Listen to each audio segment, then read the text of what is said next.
আজ ২৭ জানুয়ারি ২০২৬ বাংলার মাঘ মাসের এই সুন্দর সকালে আমরা এসে পৌঁছেছি ডেবরা ব্লক ভারত মুন্ডা সমাজ কার্যালয় এবং এসটি স্পোর্টিং ক্লাবের প্রাঙ্গণে। এখানেই আজ ডেবরা ভারত মুন্ডা সমাজ এবং দ্বারিকাপুরের সমস্ত মানুষের উপস্থিতিতে পালিত হচ্ছে আদিবাসী সংস্কৃতির প্রাণের উৎসব গরাম মায়ের পুজো। গরাম পুজো শুধু একটি ধর্মীয় অনুষ্ঠান নয়, এটি আদিবাসী সমাজের একতার এক মহা মেলবন্ধন। পাড়ার মানুষের সুখ শান্তি এবং সকলের মঙ্গল কামনায় এই পুজো করা হয়। আদিবাসী ভাই বোনেরা মনে করেন এই পরম্পরা আর সংস্কৃতি তাদের বেঁচে থাকার শক্তি এবং আসল পরিচয়।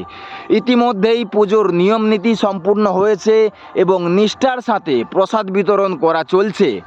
এক সামনে দাঁড়িয়ে সবাই মিলে স্মৃতি হিসাবে ছবি তুলছেন।